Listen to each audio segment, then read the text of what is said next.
Welcome back to the Freaky Deaky. It's it's weird because I feel like this topic is something that you would think would have been touched on in the previous, 2.5 seasons, but it literally took us halfway through season 3 before we're even. We haven't talked about this? No. Just mentioned it here and there? Yeah, it's probably been brought up oh, maybe it was this, but never once have we actually been hey, let's do an episode on this. That is strange. So, and I feel like that's going to be a common theme as the podcast progresses is we'll be I guess now we should probably touch on fairies, or we should touch on this or that or blah, blah, blah, because there's just so much out there and we're going to find it eventually. Baba Yaga. Sure. If at some point you want to put a Baba Yaga. It just always reminds me of that guy from Ant-Man. Why does everything remind you of something from some other Marvel or Disney? You know what, Christian? This is not. I don't want to start the episode off with Marvel and Disney references. I didn't mean it. I just thought you liked that movie. I do like the movie, but I also like Captain Crunch, and I don't talk about Captain Crunch on the podcast. You know what I mean? Captain Crunch hasn't been that entertaining since I was a kid, though. When I was a kid, those commercials were awesome. It's fine. I don't want to have to throw elevator music up 30 seconds in before the actual intro music plays. I made a statement and then you ranted on it. I was just we could have just passed by it. Oh, we could have just let it just pass on by. There goes the 400th Marvel Disney reference. Yay, see you later. Well, I have been expanding my viewing lately, so you'll have other references. Oh, terrific. To you other hear that, everyone? Yeah. More is on the way. Anyway. Less Marvel, more other stuff. It's fine. You know what? Yeah. It's been derailed. We're talking Skinwalkers. We'll see you on the inside.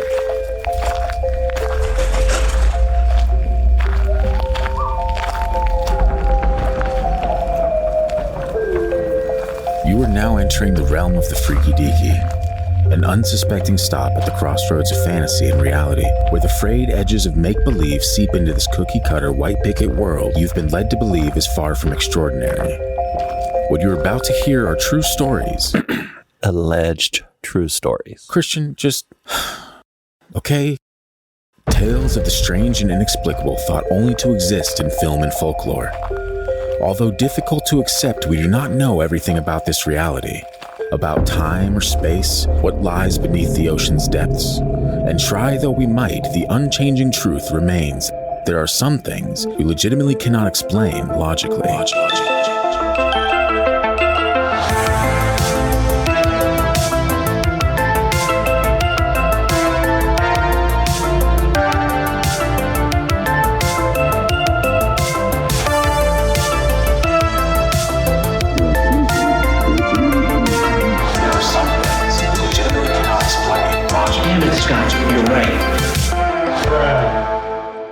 Now, again, this is not only a terrifying topic in general, the stories are always kind of eerie. It's also one of the few lore that I feel there's not too many people that are so afraid of these creatures that they just don't even want to talk about it. You can usually walk up to certain people and oh, tell me about this. Well, anyway, what it is blah, blah, blah. And they'll give you kind of a backstory on it. But, most native culture, you even talk Skinwalkers, they pull you aside. They're hey, say that again, and I'll beat the shit out of you. All right. Are you sure it's that bad? I read one story where this dude was, I think he mentioned or asked about him or something inside the house. The grandma literally pulled him into the hallway and was you do not say that word. And if you're lucky, nobody says that word to you. It's if you say that word again, you're never coming here. You're never blah, literally giving this guy the old what for. And it's probably some, uncultured honky was just running his mouth, kind of like we are right now, what we're about to be. And that's something that we should actually probably preface before we even dive into anything is the odds of me pronouncing all of these words smoothly are pretty slim. I understand. Yeah. Native American words can be really hard sometimes. Yeah. So we're asking for a little grace as we get into this episode that nobody bats 1,000, especially on this topic. And we're just people that are kind of fascinated by this topic. We mean no harm, not trying to do anything to upset anyone. So if we get something wrong in this episode, feel free to send in an email to the gang at thefreakydeaky.com. Just correct us. You can do it lovingly or you can yell at us, whatever works for you. We try to get as much information correct as we can when we go into these episodes, but it's impossible. There's so much information out there that you're bound to get something wrong or, just a little off when you're running through 50 different sources and whatnot trying to... Let's be honest, though. As Americans, we are really bad with pronouncing things in different language compared to a lot of the world. I don't know why. Maybe it's because most of the world speaks multiple languages. So they're able to transition better, and Americans refuse to speak multiple languages in a lot of cases. Yeah. So what we've gleaned from that is Christian hates America. Anyway. Not what I said. Take away with that what you will. Before we get started, let's go ahead and make sure that Christian hits his microphone with his coffee cup. It's fine. Just another loud spike. No worries. Yeah, you know what's weird? You know what I noticed on Spotify? Pretty much every show that you can think about, right? Paranormal show, there's an option that says similar shows or shows like this, right? And you click on that and it shows you a list of shows that are similar to that show. It's like, so, if you like this, then you're going to like this. With our show, however, there's no similar shows. And so it shows you nothing. And I'm like, I don't know if I'm complimented by this or if I'm insulted, but I guess you could say we're a little unique here in a sense, and that's fine. So maybe that's why it takes a little longer to grow. But either way, if you're new here, slap a little 5-star review on, help us grow the show if you enjoy what you're hearing. If you don't, then just move along. Just take a hike, pal. All right? No, I'm not trying to insult anyone. Just listen to one of the subjects you like from our show. Yeah, how about you give that a shot, guy? Yeah, so if you're listening on Apple Podcasts or Spotify or literally anywhere that has a rating system, it takes 5 seconds. While you're at it, follow us on social media. We love talking to you guys at Freaky Deaky Pod on Facebook, Instagram, and YouTube, where we post bonus videos and episode previews and all that fun stuff. And then if you're on TikTok, it's at TFT Paranormal. And I feel like TikTok is where we're getting most of our traction. Oddly enough. I mean, it's TikTok. I guess it makes sense. Yeah. Either way, those are the socials. If you have a story of your own that you want to share with the show, hear it on the show or a listener episode or whatever, send it to the gang at thefreakydeaky.com and we'll get back to you. We love hearing from you guys again. Anyway, I think that pretty much is all the housekeeping. We are giving away one of our Sasquatch beanies. So all you have to do is essentially share the show on social media, Facebook, Instagram, whatever you want to do. And all you have to do, take a screenshot of you sharing the show, DM that to us on Instagram or Facebook at Freaky Deaky Pod, and we're picking the person with the most creative caption or funniest caption. We'll just kind of pick one randomly, be like, I like this one, and then we'll give you a beanie. We'll reach out to you and we'll just send you one of our Sasquatch beanies. So if that sounds like a good time, we're letting it run for another week, maybe 2 weeks, and then we're gonna pick a winner. So if you haven't done that yet, now is the time to make that happen. All right, before we pick a wiener. That's right. Thanks for keeping it light, Christian. Anyway, we should probably get into the episode at this point. I'm afraid. I am too, man. I told you yesterday, while I was looking into this, I was reading certain stories and they were all good. But there was one story that was written so well and it was just so eerie to think about. And we're going to get to it, so I don't have to give too much away. But it wasn't like crazy, like, bone-chilling terror, but just the thought of this happening, it was enough for me to be like, do I really need to go outside right now? Or can I maybe I'll just stay inside. It's fine. I've done that. So that's what happens with these types of podcasts. You look into scary stuff and you're like, well, good night. And then you're alone with the demons. And that's not fun. But we do it for you, and we hope you all enjoy that. So, everybody loves demons anyway. Yeah, sure. That's the thing. To start this off, we'll save the stories for the end. We're just going to start it off with a little bit of lore. I'm sure most of you are familiar with what Skinwalkers are, but if for whatever reason you are not, I'm going to learn you something today. First things first, there's like 50 different ways to pronounce these things, 50 different variations of the word. I went with a couple of easy ones. Number one, Skinwalker, obviously, super easy for me to grasp. And then there's like something, it looks like Yee Naldooshi. What's it start with? A Y. Yee Naldooshi. I haven't heard that one. And my whiteness is showing very quickly in this episode. And then there's another one that is Yee Naldooshi, which is like either Yee Naldooshi or Yee Naldooshi. I might have heard of the Naldooshi one. Yeah. So, and that's not even all of them. That's like I said, there's like 15, 20 different pronunciations across different tribes and all that stuff. But for the most part, I'm just going to stick to Skinwalker. Essentially, Yee Naldooshi means with it, he goes on all fours. Ooh. Kind of creepy. Yes. In Navajo mythology, Skinwalkers, also known as Yee Naldooshi, are witches who wear coyote skins and travel at night. They appear naked, wearing only masks and jewelry, and tend to live in caves, storing recognizable human heads on shelves. Creepy. They are known to desecrate sand paintings by urinating, spitting, and defecating on them. They also practice cannibalism and necrophilia. Nice. That's what you want to hear. Yee Naldooshi are also said to be able to create a pollen from ground human infant bones that, when sprinkled on sleeping Navajo families, causes sickness, social problems, and death. Yee Naldooshi gain power by killing a close relative, sometimes even a sibling, often detected by the presence of strange noises, barking dogs, or dirt falling from the Hogan ceiling as they try to sprinkle their pollen on unsuspecting families. I don't know what a Hogan ceiling is. It's probably their dwelling. Maybe made, I don't know how the Navajo make it, maybe mud bricks or mud and straw back in the day. Yeah, I'm glad you said it because I wasn't going to put myself out there for it. So they can be shot or caught. Coyotes were known to weaken a hunter by throwing their skin on him. By doing so, the coyote takes on the appearance of the hunter. Coyotes do this out of desire to sleep with the hunter's wife. During the time while the coyotes live with the hunter's wife, the hunter is immobilized in the position of a sleeping coyote.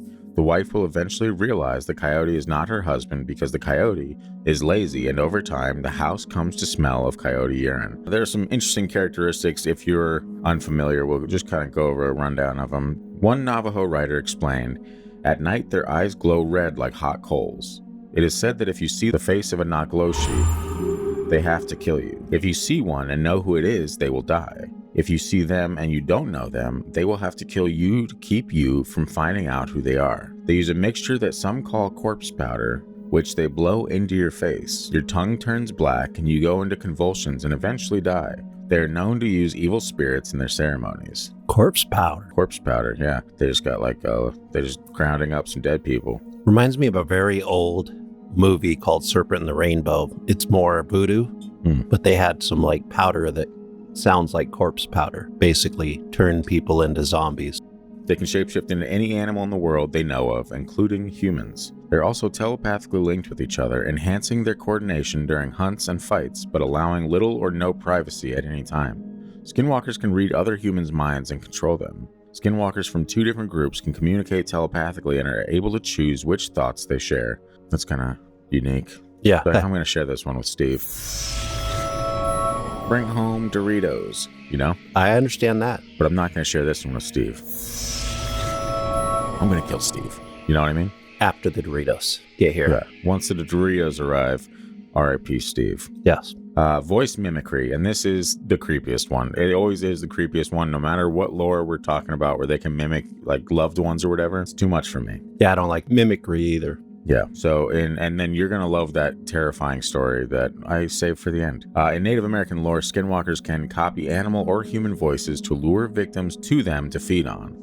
They generally copy the sound of a human that is in need of help. That's an interesting one. Mind possession. In Native American lore, if a human looks into a skinwalker's eyes, the skinwalker can control their mind and can magically steal their skin for their own use. There's been several times in my life where people have been like, "I swear I saw you over there." Or they're like, "There's someone that looks exactly like you here." Is that just someone that I locked eyes with on the walk over or during the day sometime, and now they're just wearing me like a little meat puppet? I hope not. I hope not too. But I digress. Some of their superhuman abilities Or like Marvel. Exactly like Marvel, Christian. I'm so glad. I just did that to annoy you. I'm so glad that you brought that up. Yes. Pretty much everything is amplified with these things. So it's not just, oh, look, they go fast. Oh, look at that agility. No, they have superhuman strength, speed, agility, durability, senses, longevity, and healing. So this is pretty much like any cheat code you could think of in any video game to just kind of soup up your character. That's what skinwalkers have. And they can run alongside cars. Yeah.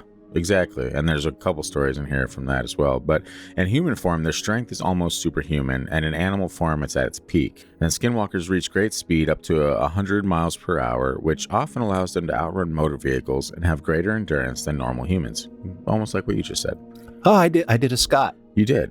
You did. And you don't even have the script in front of you, so that's fantastic. Skinwalkers possess superhuman agility as well. They can move, jump, climb, and run incredibly fast without difficulty or exhaustion. A skinwalker's bodily tissues are much harder and more resistant to physical injury than those of an ordinary human. Their bodies are able to withstand great impact forces and blunt trauma that would severely injure or kill a normal human. Their sense of smell is so adjusted to help them identify their one enemy, vampires. Are you serious? That's what it says. Yeah, I put that in there just for like shits and giggles, but I can't say that that's following the lore exactly. And that's why I said there's so many weird different things on the internet when you're like researching stuff. And I wish I just had the time to go down to a library and pull a book from the 1800s and be like, what does this say about it? Yeah. But we're in the digital age, and unfortunately, your boy ain't got that kind of time. So I'm not being biased towards the information I find. I'm like, okay, this one says this, but I do say that with a little grain of salt. It is difficult to find books from the 1800s in Alaska too. Very true. It is not clear whether it is heightened in other circumstances, but they certainly know vampires at a distance. I would love to see a vampire Skinwalker fight. I don't know, man, because it would have to be a Native American vampire. And some of their things are way scarier than the vampires we think of. I mean, we've been conditioned to have like the sparkly Edward Cullen types or the Tom Cruise vampires. Yeah. So a blood-sucking Native American monster would be very scary. The chupacabra. That's technically, Spanish, but it could mix. Mexican, so still kind of Native American. Yeah, we're not gonna get canceled this early. We'll see. Or there is Native American culture that is down in Mexico. Yeah, China. Your daughter is technically has that culture. I forget about her. Yeah. Who's to say? Who's she? Right. Yeah. Here's a fascinating thing. Do you think the government has looked into skinwalkers trying to make super soldiers? Because it sounds like you get their DNA and create a chimera, in your words. I'm not sure. Super soldier. It would be a good super soldier, especially with all these superhuman abilities. But I don't know. I'm pretty sure they would just go for like Bigfoot. Yeah, let's just get this giant ape and crossbreed it with our own. It'll be fine. But it was not fine. So anyway, yeah, the vampires. I don't know, man. I know. I threw that in there with like just a precursor being like, this is probably someone taking liberties when they're writing this. I've never heard this angle. But again, I am just an uncultured white dude. So I don't necessarily know every culture, surprisingly enough. Yeah. I feel like I could get behind the Skinwalker before I could get behind a vampire, in beliefs at least. Interesting that is where you lie. Yes. They do have superhuman senses in human and animal form, but the multi-sense is the combined senses of multiple animals, giving them a spidey sense-like ability, making them untouchable. Sorry for the Marvel reference, Christian. I know you hate those. Making them untouchable, but they don't automatically have this ability. They have to learn it. And then with longevity, skinwalkers have a slower aging process and can live longer than normal humans. And skinwalkers can heal and regenerate very quickly. While not invincible, these capabilities allow them to continue battling even after serious injury. In some cases, however, this accelerated healing can be detrimental. I would wonder what those cases would be. Like, oh, I'm in a lot of pain. Oh no, I'm healing too fast. Like, depending on how, in a human, if your body fights, viruses or whatever too hard, it can kill you. You went too hard on this body. Yeah, like sends too many things into your system that's fighting this, and then it'll start taking out important parts that you need in your body. So maybe that's what they mean. The old bodily civil war. Not great. Yeah, not great for the body, and not great for the part of the body that started the Civil War. Yeah, that makes no sense. Cut that out. I'm going to leave it in there so people know that even though skinwalkers possess superhuman abilities, we do not. Yes, and we are not able to communicate via this telepathically spider net like skinwalkers either, whatever that means. All the Spider-Men through the multiverse communicate. Wow. And telepathically. We're back. I know if you're a new listener, you're probably at home sitting there thinking, did I accidentally turn on a Marvel podcast with a little salt-based sprinkle of paranormal activity, or did I turn on a paranormal podcast? Sometimes I use Marvel to explain paranormal terms, or, so that it's more understandable in pop culture. Yeah. So that's kind of like a roundup of the local lore that you can grasp. So yeah, now that we got that out of the way, I've curated a handful of stories that I think you're going to enjoy. And I think to kick things off with the stories, I thought I'd take us back to our old stomping grounds with a short yet oddly unnerving encounter from the Mojave Desert. Ooh. I know. And I always wonder, there's something creepy about Mojave, dude. Something creepy about it. And I never liked being out at night. And this is why, apparently. Who knew that it was my youthful intuition? Mojave Desert's big, though. I don't think they're just talking about Mojave. They're just talking about Mojave. No. This one is a Reddit story from Gyrope. It says, not me, but my uncle. He is Mexican Native American. Hey, just like we talked about. This happened in the Mojave Desert in Southern California. He was driving around with his girlfriend late at night and they saw something that looked like a huge black dog on the side of the road. He slowed down and the dog began crossing the road.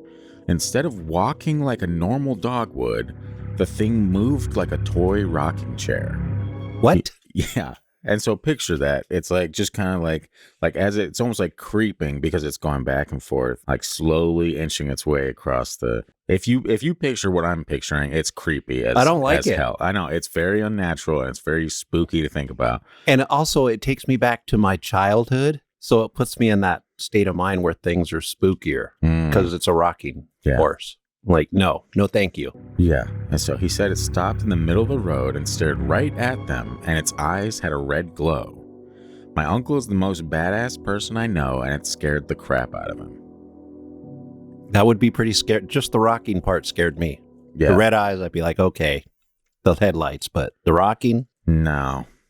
I know. I was picturing it, and like I picture like almost like Scooby-Doo in nature, like when they're creeping around and they're kind of like the entire body is swaying as they're slowly walking up and down. I'm like, that's what I picture as this thing's crossing the road, but then it's stopping in the middle and just kind of looking over at you, having these red eyes. You're like, that's enough for me for the night, I think. But yeah, that's a short one, but a sweet one. And I was like, ooh. Sweet might not be the word I used. Very wholesome story with the rocking horse Skinwalker. This is a family show. That's what we're known for. So yeah, now that I got that one out of the way, now that we're both equally somewhat creeped out, we can move on to this next one from Fireclaw is Wood.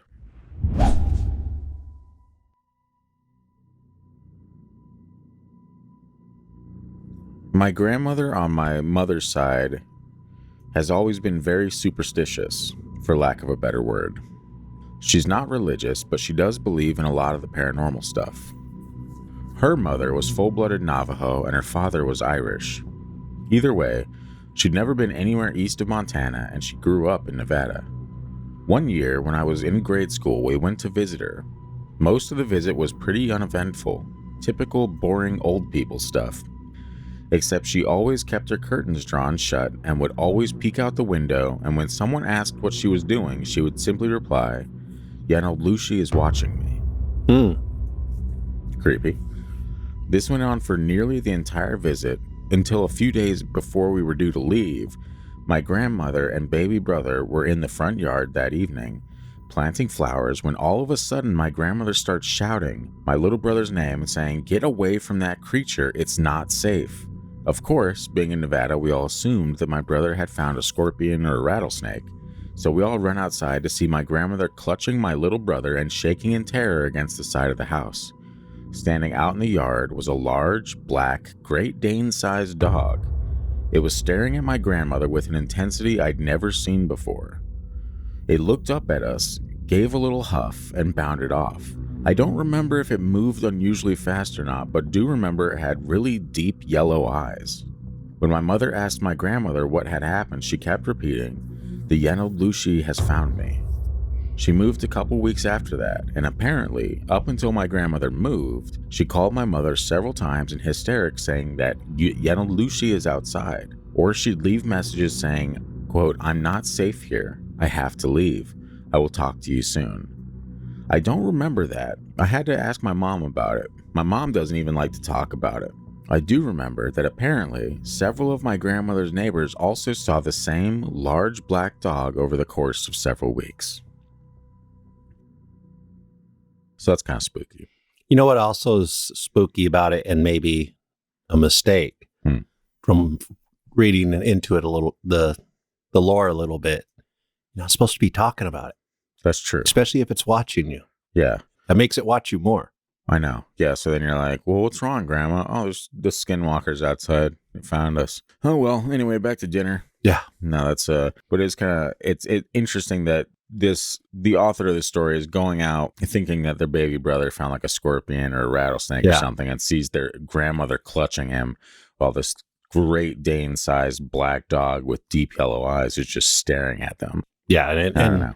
They don't have wolves in Nevada. Yeah. So that is not that I I know of. Not a thing out there.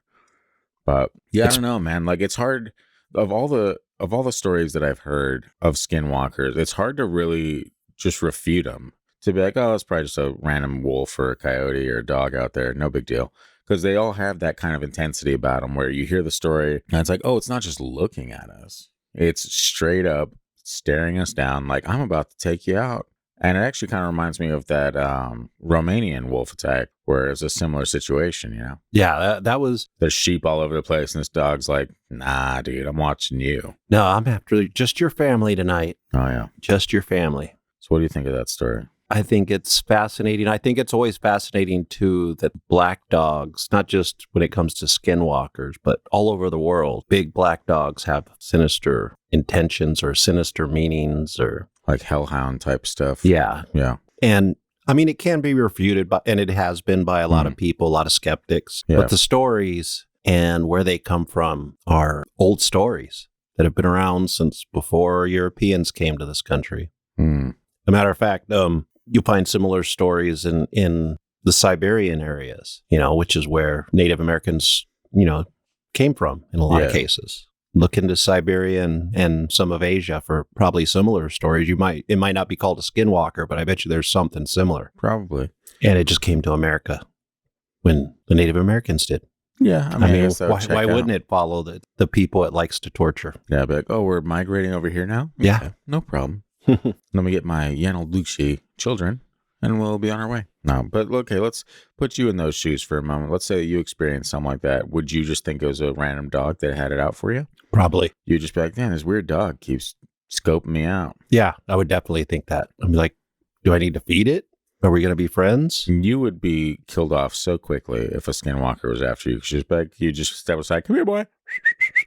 And then you come in like, okay. And then, oh, God, why? What if that's all the skinwalker wanted was to be treated like a friendly dog? Wow. Maybe thousands of years ago when humans kind of gained that partnership with wolves, the skinwalkers were like, what about us? We're stronger. And then the people were like, sometimes you eat us. No, but the wolves do too. Not as much.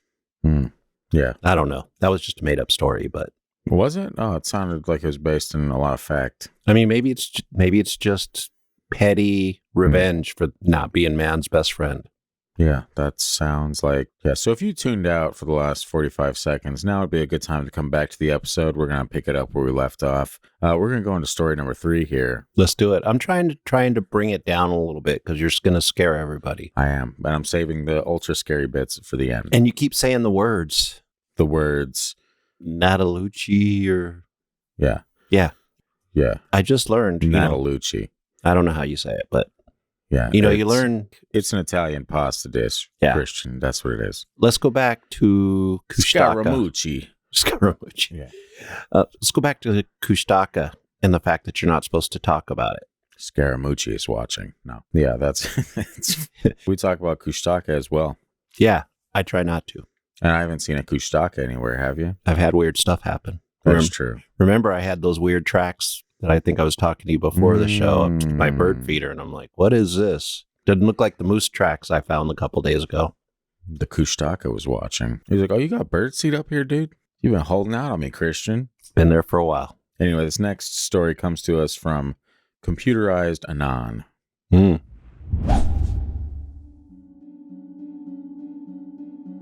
I was around 10 or 12, me and my grandma and uncle went to Jasper in Canada. Given how I was born in Canada itself, nothing weirded me out when it came to the woods and nature as a whole. I've seen and heard deer before and a whole slew of animals. I don't remember much from the trip other than bits and pieces, but what I do remember was arriving at the hotel and climbing up the steps to the second floor. The hotel had a parking lot in front before the road. I remember waking up one morning in the hotel when my grandma and uncle were still asleep and walking over to the window to peer out from behind the blinds to see a fox standing in the middle of the road. It looked like it had been run over given how oddly it was shaped. Concerned for its safety, I wanted to wake up my grandma or simply run out there to check on it. I felt my stomach sink when it turned to face me. Its head looked bruised and misshapen, which I would have ruled out as having been run over had it not stood on its hind legs. I turned my head away from the window and yelled for my grandma to wake up, who slept in her bed just a couple feet away before I looked back and saw it walk on those hind legs to the side where the building hid my view from the rest of the road. I looked completely insane when my grandma moved me aside and saw nothing on the road. even going as far to open the door and peer down both ends of the walkway. Nothing. Regardless, I can say with confidence I'm not going back to Jasper.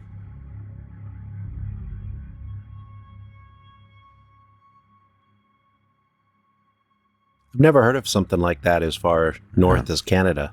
Yeah, and I was looking for some of these stories. I like to go through the comments and just see what people are talking about. And the author actually was giving more detail on it and being like, it was like, it looked like it was run over, but it was just like the perspective that I was looking at. It didn't really look like it was standing up until you looked and it was standing up and turned to face you. And you're like, oh, the thing's on its hind legs. And said that it was like bumpy, like the bones were like protruding out of it, not physically poking through the skin, but just when you think of like a really bony animal or dog or something like that, it was kind of like that. And some people were like, well, maybe it was, a fox with mange, or it was this and that.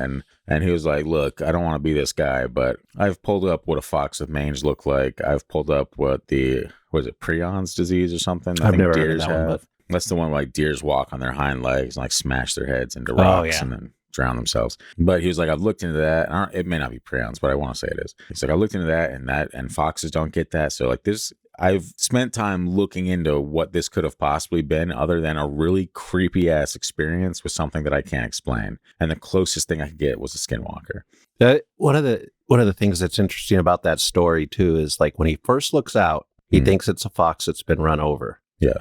And that shows you kind of what your mind can do. Like he's seeing something strange, but his mind is like, the only thing I can relate this to is that fox is so misshapen that it got run over. Yeah. And when it's really just standing on its hind legs, which he was mentioning the spine was like curved and kind of like in a weird, so it was like, yeah, I guess that's the closest I can come up with is that thing's run over. Tell you what, I would lose my mind if my grandma was like, oh, well, let me go outside and check, and like opens the door and then just decides, or she opens the door and then looks both ways, and you're like, I'd be like, no, close that door, close that door. We're not ever going back outside, Grandma. We live in this hotel now. Okay, do you understand that? Also, a fox is a lot smaller than a lot of dogs. Even they don't really look anything like a dog. They're related to dogs, but they're a lot different than a regular dog. So it's interesting story. A lot of things going on there. Yeah, it's probably one of the more unique encounters that I came across. That it was short and sweet, but he did do a pretty good job of actually describing like why he thought it. And again, in the comments, him like just kind of refuting people left and right and being like, no, it wasn't this. I've seen what this looks like. It wasn't this.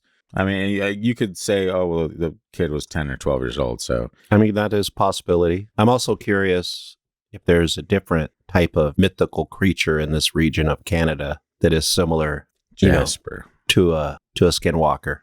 Because like I said, I'd never heard of a skinwalker being that far north. I think China and I drove through Jasper. I'm trying to remember. I'm pretty sure we did. Because I want to say one of the like gift shops, I purchased some kind of Jasper Canada gear.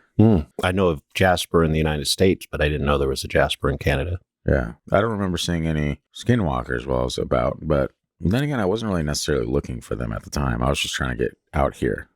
Canada's scary sometimes because there's so much wilderness. It's like Alaska. Yeah. And also the kind of seedy underbelly of Canada that you don't really hear about in the pamphlets or the national anthem.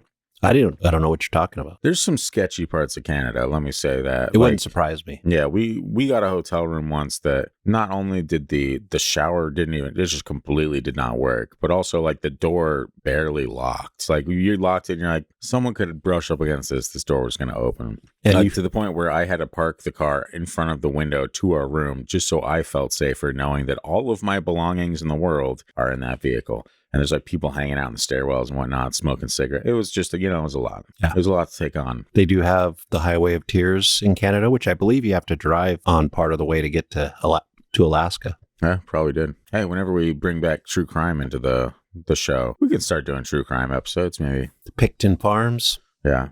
Expand the show out a little bit. We've talked about it. It's just been, this year in particular, we got a couple curveballs thrown at us. So we're just been trying to keep steady the course. Being like, okay, but we do plan on expanding the show out and doing different stuff like that. And that would be a great story to cover.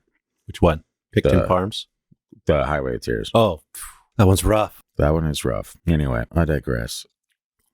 Yet again. It happens. We're moving on to the next story. Let's get it going from Punch Drunk AA.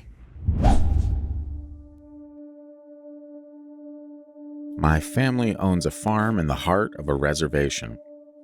One winter, I was home for Christmas, taking care of the farm while my parents were away Christmas shopping. As I was home by myself, way late in the night, and I hear all of our cows freaking out. I knew it had to be the wild dogs that are rampant in the area, so I throw on some boots, grab a shotgun, load it up, and head out to the field. This was a perfect scenario for a horror movie. It was cloudy, but there was a full moon, and it was breaking through the clouds just right to light up all the snow. I ran out in the middle of the field, and just in time I see 2 dogs. They were standing up facing each other and fighting. I think, perfect, 2 for 1. So I pump a shell into the chamber of Mr. 12 gauge. I wonder if he meant my 12 gauge, or if he actually named his shotgun old Mr. 12 gauge. That sounds like something. Yeah, Mr. 12 gauge. I'm not going to disrespect this man. So I pump a shell into the chamber of Mr. 12 gauge, and then it happened. The 2 dogs heard the rack. They both stopped, looked over at me, and ran away. On their back legs. Immediately I froze, and every ghost story about skinwalkers and all the other native legends I grew up with flew through my mind. Keep in mind, I'm a white guy, and up until then, these were all just boogeyman stories the native kids liked to tell me to scare us. That night, they became very real to me. That would be kind of creepy, where you're just like, hey, I'm going to get both these dogs in one shot, and then they both just kind of stop and look at you and like, uh-oh, and then just run away on their hind legs? No. Yeah, that's not right. Also, calling it Mr. 12 gauge. That ain't right. And then, if you're going to go shoot an animal and you rack your 12 gauge like it's a movie, the animal's going to hear you. You're like 4 feet away, like... That's a pump shotgun is not a very quiet weapon. Yeah. So There's got some echo to it. I grew up shooting one. I mean, it's not loud, but an animal's going to hear it. Yeah, it's loud. No, animal will hear you walk on a twig, especially 50 yards out. Supernatural skinwalkers fighting on their hind legs like they shouldn't be, and then making it worse by walking away on their hind legs. That's just weird. Could you imagine if you saw 2 dog-like creatures doing that? I can, but I don't think... Your mind would be messed up for a minute. Like, it would just totally scramble your brain for a split second, and you'd have to reevaluate everything in your life. Now, do you think after these skinwalkers or dogs ran away on their hind legs, he stood there for like 5 minutes wondering what just happened? Or do you think he was terrified and ran back inside? Well, he'd heard the legends, so I would think that at that point he's realizing that Mr. 12 gauge isn't going to help him. He ain't going to cut it, not this time. Especially because you can't shoot a 12 gauge that far. I know, yeah, you got to be pretty up close in those things. That's spooky. But it would be a story, right? It would be a story to have. Are you kidding me? Every Thanksgiving from here on out, you'd be like, hey, did I tell you guys about the time that I almost shot and killed 2 skinwalkers or weird dog men that were fighting on the property? Yeah. And then everybody at Thanksgiving would be like, don't say that. Yeah. Don't say that. And then, since this guy said he was white, his white family would be like, tell us more. Yeah. They'd be like, oh, please continue. No, it's strange, man. And everybody from a culture that has something like a skinwalker be like, because there's a lot of cultures that have similar things. Yeah. They'd be like, no. And they don't talk about it a lot of times. Mm-hmm. It would be interesting to kind of look up and like go throughout put a map on the world, right? Mm-hmm. Well, not on the world. You on the wall. You get it. Yeah. You put a map on the wall and by location find things that are similar to other cultures around the world and just kind of see where all these things are located. So we could find like skinwalkers out here and then find what they're called in different areas of the world and just kind of create like almost like a cryptid map. Actually, I guess skinwalkers aren't technically cryptids, right? They'd be... I think they're I don't know. I don't know if that... Because they're technically humans. They're humans that like have the supernatural ability to shapeshift. Like, so it's not... And like a lot of them are like medicine man type situations where you're like, that's more witchcraft than actual like beings, I don't know, man. I don't know. But I do have a world map and you just gave me an idea. Colored thumbtacks for different species and then just put a little like note on it that says this is what they're called here. And then same color somewhere else in the world. This is what they're called here. And then we can just slowly piece episodes together of covering like the entire world and very specific creatures. Believable creatures. Because some of those creatures you hear about, you're like, all right, man, no, sorry. Christian, are you telling me that you do not believe in the squonk? I don't even know what the squonk is, but it's just the ugliest cryptid in the world. Yeah. And it's always crying. By the name, no. Squonk. The Flatwoods Monster. You don't believe in Flatwoods Monster? It's in my video game, Fallout. Yeah, but have you... That'd be a good episode, too. Maybe we should do... Because there's a lot of stories about that one. Like, there was a lot of eyewitnesses to that thing. They have some crazy cryptids on the East Coast. Mm-hmm. Yeah, that's where all the good stuff's at. One of my favorites still, the Jersey Devil. Yeah. Classic X-Files show about that one. Yeah. One of the early ones, I think. True.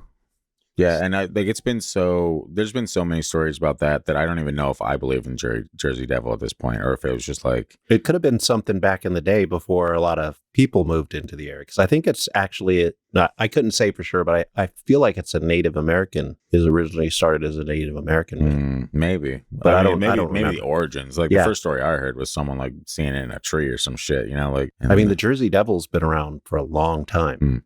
Almost since the beginning of the country, I think. Since the dawn of time. No. Well, to Americans, that is the dawn of time. Dawn of American time. Yeah. In a world where American time is dawning. Everything's a crazy movie poster for me now. Anyway, yeah, you can, there's a couple episode ideas for you too. If you can flesh some out for the Jersey Devil, that'd be interesting. Because I think I've given up on the stories of it. Like anytime there's a sighting, it's always the same thing. Like I was walking through the park and I looked up and there's a weird devil horse bat creature. And I'm like, okay.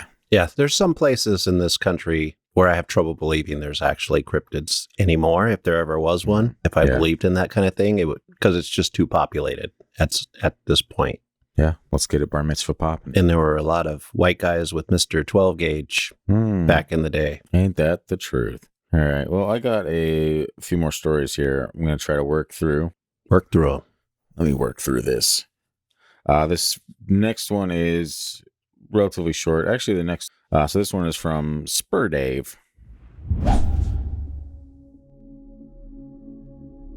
My wife and I were driving up through northern Arizona on Highway 89 between Flagstaff and Page.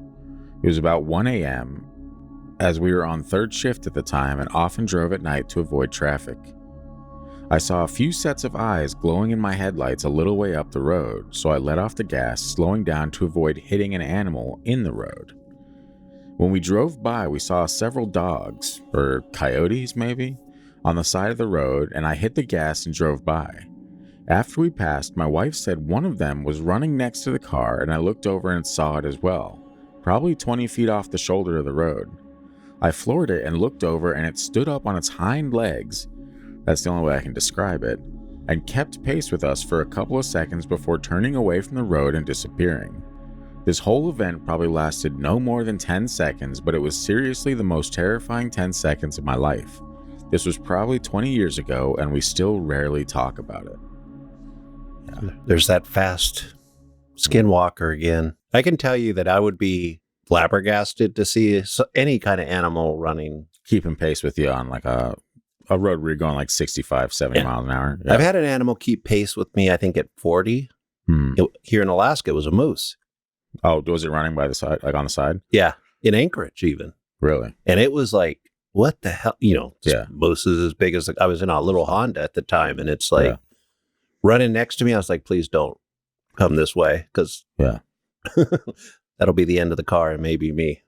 Did I tell you, like, when actually, speaking of us driving through Canada, there was one time that China was driving my car and I was asleep, and I literally woke up to see a terrified look on her face as we're going like 60, 70 miles an hour. And outside there's a moose running like directly next to the window as fast as like we were going. Isn't that nuts? Yeah, I literally woke up to that. I was like, like, why? Don't kill me, please. Not like this.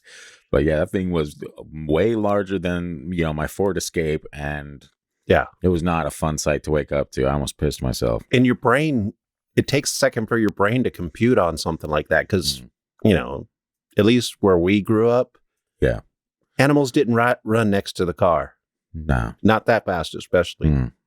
No, tortoises, they're not known for their speed. Yeah. When I used to go hunting with my dad when I was a kid, we would let our bird dogs out like a mile before where we were going to hunt. Yeah. And we'd just drive and they would run, and they enjoyed it. It wasn't like we were leaving them. They just would just run full out next to the truck and back and forth in the bushes. They're bird dogs. Yeah. And it calmed them down for when we got to the hunt, because it wore them out a little bit. But we were going maybe 10 miles an hour, maybe 20 at the most, and they kept up. But I could see that. Yeah, But something the hell size no. of a moose is really creepy to see. And a doggish creature running on its hind legs that fast, No. if it existed, it would have to be almost supernatural. Yeah. it No would have to medicine be, man is yeah. doing that. But even like, wouldn't that make it even scarier then if it was like some kind of witchcraft or black magic or like medicine man type shamanism?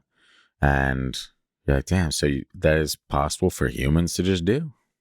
But I mean, I guess there's behind the lore is like, oh, there's the cannibalism or the killing of the kin or whatever. So maybe it is like a supernatural element dashed in there. It's not just, shamanism or medicine man stuff. Maybe it's when a shaman does enough of that dark stuff to become like demon-like. Yeah. I don't know what that was. Neither do I, but it was perfectly timed after you said demon-like. Yeah. So that's not spooky at all. I feel like there's something else I was going to... Oh, there was one story. When I was looking into Dogman a while ago, there was one story that... I want to say it was on the East Coast somewhere too, but the story was this guy was driving on the highway going like 65, and there was a Dogman-like creature that kept up like pace with him. Like to the point where he said he got to, I think, 80 miles an hour or something like, and this thing was still... And it didn't only keep up pace, but it eventually ran in front of him, like looked back and then just darted in front of the car and across the road and like hopped over the median and just ran off that way. And I was like it was a short story, but I remember hearing it and being like, that's really spooky. But he had mentioned that there was always lore in the area of a facility nearby where the government was doing experimentation on animals. And so he was like, to see something like this in an area that you have been told your entire life is a facility where the government is like running these experiments, everything runs through your mind. You're like, okay, was this an experiment that escaped? Or when the government's done, are they just like, yeah, just let it go? We're tracking them. We'll see what happens. Either way, I remember that one stuck with me for whatever reason. Like it wasn't anything like crazy captivating, but just the thought that something can run 80 miles an hour. I get the image that this thing is running like Usain Bolt. Yeah. And the way it looked back at him when it crossed in front of him would be like what he did when in the Olympics when he's looking at how far everybody was behind him. He's like, you guys still back there? Yeah. I'm going to show off a little bit. Yeah, you have like the patriarch. No. Yeah. I still have Probably trouble not with that Dogman. I know you do. But what if all the Dogmen were just Skinwalkers? What if Dogman was one of us? Just a stranger on a bus. Written by Prince. There you go. Didn't you say you were working on a Dogman episode too? Yeah. So there you go. You can't have too much of an issue with Dogman. Well, I mean, I don't have to believe it to work on it. The stories are fascinating. They are very fascinating. What we need to do, though, what we should focus on is a Dogman episode from the past. Like, what's his name? Who saw the dog-headed man on that island?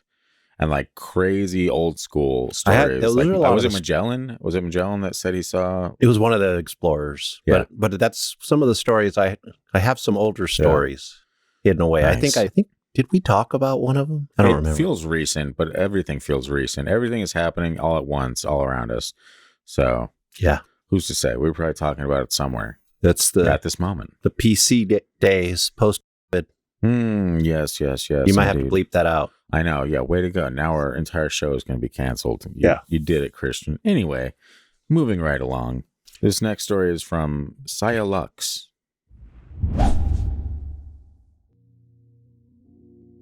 It says, camping in New Mexico and something is mimicking my voice. So we have the last two stories are voice mimicry because those are always the creepiest. Yes. And this one's just weird. But she goes, my husband and I are currently in a skoolie camping on BLM land. He prefers not to use the bathroom in our skoolie, so he went to the outhouse.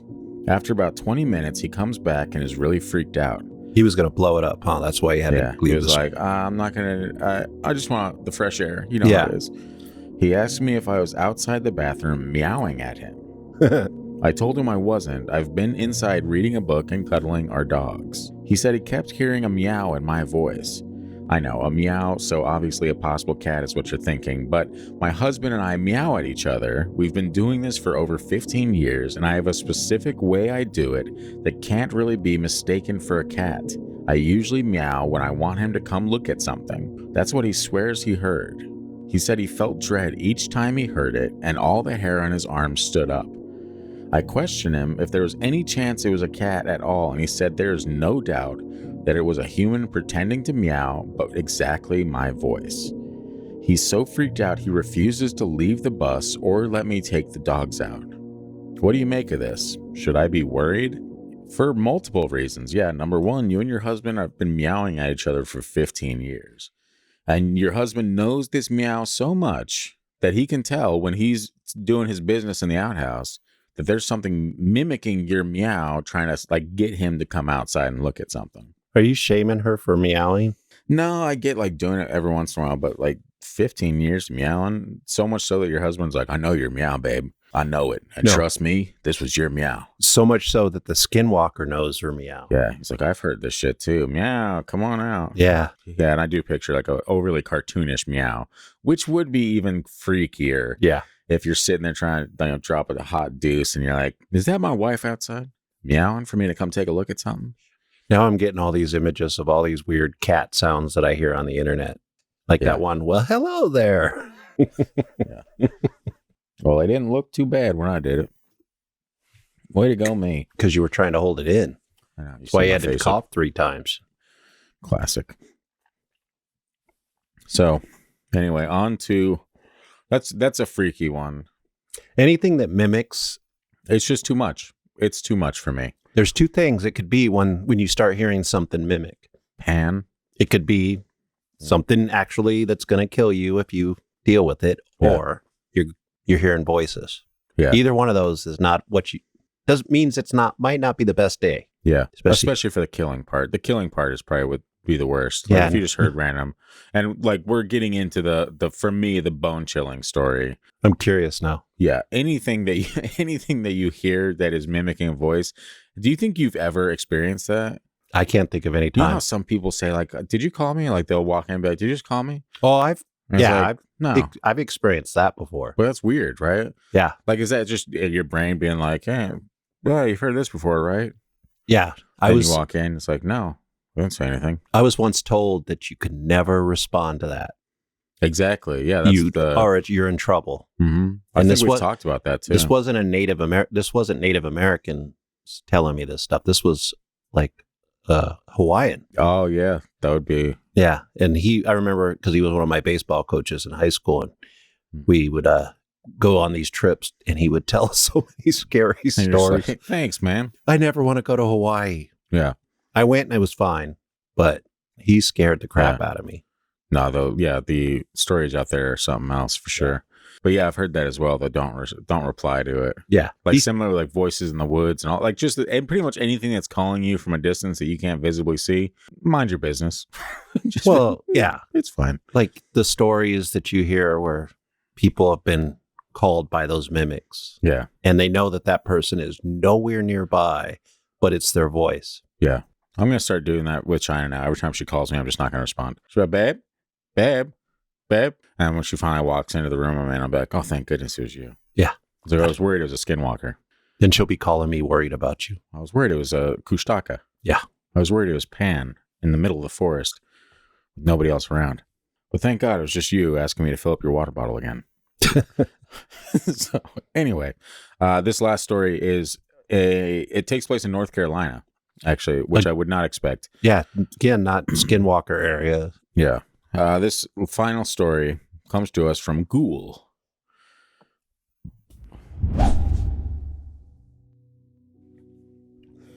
This happened to me in January of 2019 in western North Carolina around the small town of Silva. I was participating in a week-long program to get certified as a first responder for wilderness first aid and rescue. I'm studying to become a forester, and it is important to know how to keep people alive in the woods when things go wrong. There are 2 primary locations in the complex, a classroom with some bathrooms and a kitchen where we spent most of the day in class and ate meals, and a group of 1-room cabins on top of a steep hill directly north of the classroom where we would sleep. An important thing to note about the cabins is the heating system. Each cabin has a small but powerful radiator in it that makes the cabin feel like a sauna if left on for too long. Since it was January in the Appalachians, it was pretty chilly outside at night, so the heat was needed. In order to strike a balance between boiling in our beds and getting hypothermia, we would turn on the radiator and leave a window open so that warm and cold air could circulate and create a reasonable temperature. The radiator and open window were at the front of the cabin next to the door, and my bed was directly across from the window. The incident happened on the 5th day of my time there. My boyfriend and I, who was enrolled in the program with me, had settled down for the night in the cabin we shared with one other person. We had gone to sleep as normal, and we were sleeping soundly on 2 bunks that we had pushed together so we could sleep next to each other. Oh, how cute. Couple sinners. Yeah. Sometime during the night, I was woken up by some shuffling on the other side of the room near the window. I heard my boyfriend say in a complaining voice, "Can't we close this window? I wake up feeling frozen." I woke up more and sat up in my bed groggily, about to answer him, when I heard another voice say, "If we close the window, it'll get too hot and we'll wake up sweaty." I snapped awake and froze where I was sitting. The voice that had responded was my voice. There's something very strange and wrong in hearing your voice repeated back at you. In the dark, I looked down next to me where I saw my boyfriend sleeping soundly. At this point, a mortal dread had a tight grip on my chest, and I forced myself to not move or even blink. I was focused intently on the place near the window, fearfully anticipating more of my own words. I heard more shuffling outside the window, and my same words were repeated. "If we close the window, it'll get too hot and we'll wake up sweaty," followed quickly by my boyfriend's voice again. "Can't we close this window? I wake up feeling frozen." Toward the end of the last repetition of my boyfriend's words, there seemed to be an unevenness in the enunciation, like raising and lowering the pitch slightly. That's freaky. "Can't we close the window? I wake up feeling frozen." Yeah. I remained frozen in my bed, feeling my hand fall asleep in my propped up position. I sat there for what felt like 15 or 20 minutes, listening to whatever it was shuffle around in front of our window, separated from me by some odd 10 feet and window mesh. Eventually, the shuffling became more frequent and a weird mumbling sound came from outside the window, with no real words being said, or none that I could at least make out. This particular behavior didn't last long before the shuffling sound moved to the left of the window, to the door, where a scratching sound began to manifest. As the sound moved, I saw the silhouette of a medium height, maybe 5'6" figure that moved in an uncanny way, like when a baby animal tries to walk for the first time but isn't quite strong enough to stand up correctly. It sounded like someone was scraping some dry sticks against the wood of the door, not aggressively, but kind of like an impatient dog asking to be let in. This scratching slowly moved around the cabin, stopping when it reached the wall that I was closest to. My ears were strained to hear anything that might indicate further action, but all I could hear were the footsteps on the dry leaves. The footsteps eventually moved away from the cabin and down the other side of the hill and didn't return for the rest of the night. I stayed unmoving from my position for at least another half hour before my body readjusted itself slightly, letting blood flow back into my asleep limbs. I was awake until my boyfriend and other roommates' alarms went off sometime before dawn to get ready for the day, which felt like maybe 2 hours, but I couldn't be certain because I didn't have a clock. My boyfriend was surprised that I was awake before him, as I am typically a later sleeper, but I just told him his alarm woke me up and tried to act somewhat normally. We got up and got ready for our day, but I refused to leave the cabin until the sun began to peek over the mountains.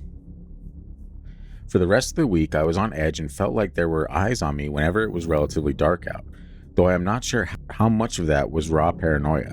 In the day following the incident at night, I had realized the lines that were repeated to me by the voice were a part of a conversation that my boyfriend and I had had earlier in the week, and I came to the conclusion that whatever it was had been outside our cabin and heard us talking.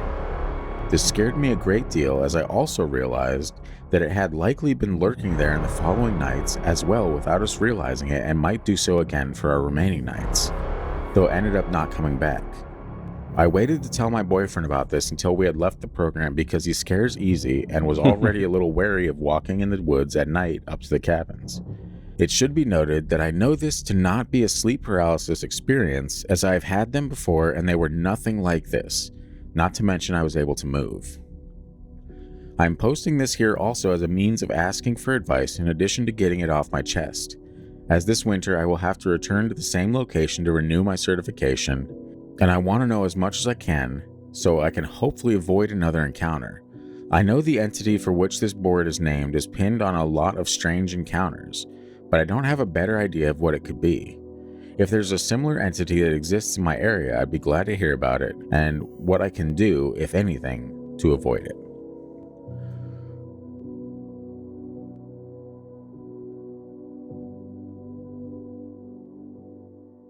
creepy. That really, like, and I read this at night right before bed, and I was like, oh God, that's just what I need. The idea of waking up and hearing a conversation that you had with your boyfriend repeated by the same entity back and forth to each other, with the idea that it still wasn't perfect and it's like enunciation of everything, and it was just like the pitch was slightly changing when it was talking. No, dude. Mm-hmm. I would never be. I'd be like, I guess I'm not going to be a part of this program because I refuse to go back to that place.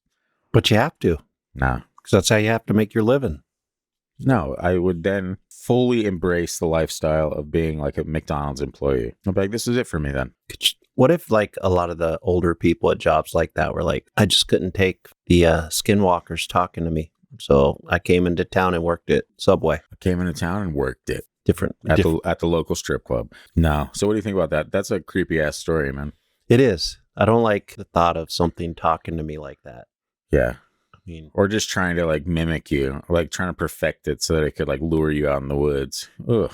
No. And it's I would love to hear maybe a psychologist's view on mimicry. Like what is their view on what that is? I'm sure it's in their mind something with the brain. Yeah.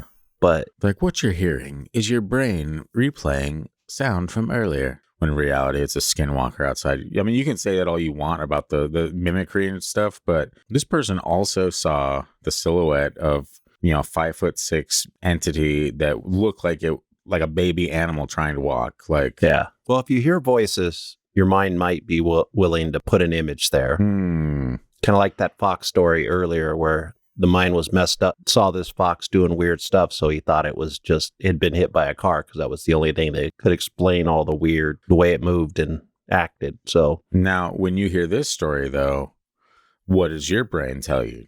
That it is just the person experiencing some weird audio hallucination followed by a visual hallucination, followed by more audio hallucinations? It's possible for certain people or certain, I guess, brain states, but mimicry has been around probably all of human history. So what has caused that all these years? Is it something with the brain? I don't believe it is. Were there things out in the dark back in the old days? And maybe they're not there as much now. But you still run the chance of running into one. Yeah, those stories are very old, and they're from all over the world. Yeah, and what's creepy about, it's a creepy story in general, even if it happened at your house or something. But what's also terrifying is we touch on a lot of crazy out there entities and cryptids and stuff like that. And the thought of this happening in the middle of the woods is kind of like par for the course. You're like, you know what? This is exactly where you'd expect to run into something like this, where you're away from civilization, where you're out in the middle of the woods at night in a little, small cabin. Yeah. So basically a room. At a camp, like in the Appalachians, which we already know from doing this show that there's a lot of crazy things. Oh, yeah. Said to be in those mountains or, in the Appalachians. In the range, yeah. Yeah, man. I don't know. I almost wish we have like a general idea of where this was. And I bet if we were to look further into that profession, you might be able to track down the exact location of where this type of, but I think this story is even 5 or 6 years old at this point. So maybe, things can change. And like I said, it's not anything where it's like you see this crazy entity or anything like that, or super out there encounter like that. It's realistic enough to happen and terrify the shit out of you. Let me ask you this. Why do you think this thing was talking to her? Anything I've heard on entities in the woods, or even skinwalkers or kushtaka or any of these mimicry, it's to lure you into a place where it can attack or it can, kill you or whatever it wants to do. Possess your body. Sure. Those are some options. The idea that it's sitting by the open window and just repeating the same lines that it heard you talking to your boyfriend about, and using both of your voices, trying to see, oh, maybe I can get either of them to come out here. That's, I don't know. It feels like a trap. It feels like a lure, and not just like, oh, I can talk, or this is me learning to talk. Like, that seems way too unlikely. What if all those people disappearing in national parks were disappearing because something lured them in? Yeah, and that's a very valid claim. Like, there's no way for you to find out, but a lot of that stuff is highly unexplainable, man. Like, it just doesn't fit together. The pieces don't fit. Not just the national parks, but the cave systems in the United States alone, the ones that are mapped out, if you lay a map of people that went missing in those areas, it surprisingly fits right where all the cave systems are, which is super creepy to think about. But it does make sense to the skeptical part of me on why that would be, because the cave systems are going to be in some of those same places where there's not many people. Or you're thinking all the people went into the caves and they just couldn't find their way out. Humans have been fascinated with caves since before recorded history. So there's something with caves. There is. And we've touched on a couple caves over the history of the show, and they are kind of fascinating. It could be as simple as that's where we began our existence as humans, living in caves. And we're always drawn back to it. But it really do be like that, huh? Yeah. I don't know. Yeah. Well, anyway, to close out this episode, we've kind of spooked people a little bit, and I'd like to reignite the flame of hope in their hearts that if you are being stalked by a skinwalker, or you believe that you've seen one in the area and you just want to be prepared, there are ways that you can take these things down, allegedly. Christian and I have not practiced them personally. We can't speak on the validity of these, but I did find and make a brief list to close out the episode on ways to kill a skinwalker. If you find yourself in that situation, it's you or them. Hopefully you don't. Hopefully you don't. And if you do, please write and send your story to the gang at thefreakydeaky.com. We want to hear it. We want to hear it in its entirety. We'll do an entire episode on your skinwalker story if it's that juicy, all right? Or if you lost a limb because of the skinwalker or something. Yeah. According to some lore, there are ways to take them down. The human form, while it is virtually impossible to kill a skinwalker in human form, there are magical ways to protect oneself and even to kill a skinwalker. Magic, as mentioned previously, if you are not a magician, now is the time. Now is the time to learn your magics. Skinwalkers are susceptibles to the powers of magic. Also, a bullet dipped in white ash. In traditional Native American lore, the only way to kill a skinwalker in its animal form is to shoot it in the neck with a bullet dipped in white ash. Native Americans did not have guns for centuries while the skinwalker legend existed. This is likely embellishment or a modification of the tradition of burning white ash in areas suspected of having skinwalkers. The combustion from a gun may deliver a more direct anathema in an unwitting instance of accidental ingenuity. And also, if you shoot it in the neck, most things will die. Yeah. White ash or not. So aim for the neck, the jugular, if you're choking it out. It also reminds me kind of the silver bullet for a werewolf. And that's what we're getting into next. Okay. Silver. Skinwalkers are vulnerable to and can only be killed by weapons made out of silver. So there's some contradictions in these, but if you're looking for a list of things to try, give that a shot. Let us know. Does the white ash work? Is it the silver weapon? Is it magic? And that brings us to our first commercial for colloidal silver. If you drink it in Skinwalker area, you are protected. There you go. And that is not a true commercial. That is not a true commercial. We do not stand by that. I do not support drinking colloidal silver. Christian has made it clear he does not support drinking colloidal silver. Do you even know what that is? I don't. Some like liquid silver? Kind of. That's what they say. I forgot how they made it. I used to know, but it sounds like what do you call those salesmen back in the day that would go around selling medicine? Oh, that didn't work. Snake oil salesman. Yes, exactly. Yes. Classic. Well, I did want to end this on ways to kill skinwalkers, but I guess we can end it on colloidal silver. That could work. Thanks, Christian. I'm just putting it out there. You said we wanted to help people. It makes perfect sense. People. Yeah. That if you had silver in your body, the mimics or skinwalkers might leave you alone. Yeah, or at worst case, they kill you, but they also die because they didn't realize you had silver in your body. Exactly. There you go. So you take one with you. It's like in Call of Duty when you have that perk, drop a grenade when they kill you. Classic move. Yep, same thing. So anyway, that just about wraps up this episode. Again, we're going to be covering skinwalkers just pretty much whenever we get stories. I love the topic. I'm always really fascinated by it. If you are listening to the show right now and you are, I don't know, even if you're Native American or if you have stories of your own about these things, or you've heard stories through friends or family, grandparents, we'd love to hear them. Give me Native American legends and stories any day over. That's right. A lot of the new internet stories we get. That is very true. Yeah. So send those stories in to the gang at thefreakydeaky.com. We'd love to hear from you guys. Again, share the show on social media. Send us a screenshot of you sharing it with the caption. And in a week or two here, Christian and I are going to pick a winner, send you a beanie. keep your noggin nice and warm during these colder months, which we are experiencing over and over and over and over and over again. It's such a treat being out here right now this year, but a lot of the lower 48 is also experiencing it. Yes, if there was ever a winter to have a Sasquatch beanie, it is this one. So share the show with your friends. Be sure to rate and review iTunes and Apple Podcasts. And while you're at it, follow us on social media at Freaky Deaky Pod on Instagram, Facebook, and YouTube. Find us on TikTok at TFT Paranormal. Tell your friends, guys. If each and every one of our listeners shared the show with at least one person, we'd be off to a banging start for getting away from this kind of algorithm prison we're trapped in currently. So help you boys out. In the meantime, we will catch you right back here next week, where Christian's going to be touching on haunted sports. Haunted sports. So get your mouth guards in. Take up some space on that bench. It's time. Don't forget your cup. Don't forget your cup. Definitely, I will share a story in the next episode where I forgot my cup, and it wasn't a great time. Funny story. I don't really have one where I forgot it, but somebody else did. Hilarious. Next episode was me. And you can find all this cup humor and more in the next episode of the Freaky Deaky. We'll see you next week. Goodbye.